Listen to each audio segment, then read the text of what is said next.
Good afternoon.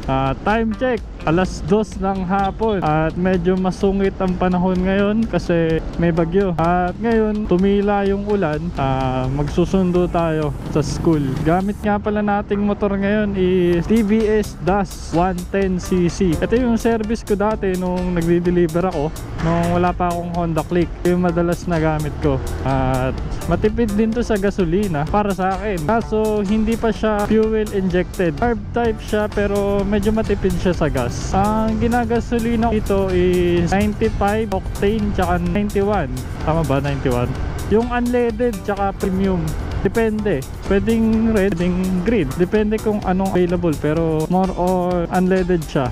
Kasi sabi nila, pag unleaded, matipid sa gas. Ayun, traffic na naman dito. May malaking trailer na nakaharang. Dabasan pa ng estudyante. Yung tricycle, sabit na. Nagkakasabitan na sila dito. Ayun, malapit na sa iyong gasolina pero may gasolina pa din siya. Siguro konting-konti na lang to. Magpapagas mo tayo. Baka tumirik sa daan eh. Ay, laki nga ng truck. Kumasya siya dun. Andito may mga tricycle sa gilid. Wala, pinasok niya. Aray ko! Walanganin na yun Nag-counter flow siya dun. Kaso umaabantin tong truck. Traffic. Makikita nyo sa vlog, pro traffic. Tapos malaking truck sa unahan natin. Pagka walang kasalubong, singit tayo. Pero mukhang madami.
Pa-order po. Good afternoon po. Pwede na pa-order nila? Lakas Isa pong chicken spaghetti. Pero alin po yun? Chicken spaghetti po?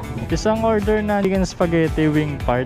With certain drinks po? Yung drink po, Mac Cafe, yung vanilla. Ice coffee ba nila po? Level of size lang po ba? Sige. Okay po. Pwede large na po yung Yung ice coffee po? Opo. Okay po. Parang sumisigaw siya. Ano pa po? Ano ba? Isang chicken burger, a la carte. Chicken curry po? Opo. Okay po po. Okay na pala. Okay po po, window na lang po. Thank you. Thank you po. Ang lakas ng speaker. Parang natitililing tenga ko. 333 na yun. May price kasi. Sabagay, may price nga naman. Kaya nagumabot siya ng 300. Kung a la carte, sa 300, ganun lang yan. Thank you po. Try natin dito. Oo nga, may price nga. Thank you po. Oo nga, kaya pala napamahal. May price. Nagulat ako, umabot ng 300. Yun, sabay na tayo dito tumawid. Yan Yun. tumigil din yung ulan kahit pa paano. Siguro sa ibang lugar malakas yung ulan, dito medyo nawala na. Pati yung hamog, ambon kanina nawala na. So hanggang dito na lang ang vlog natin at dito ko natatapusin kasi pauwi na rin naman kami at kakain. So yun, maraming salamat sa panonood at sana nagustuhan nyo.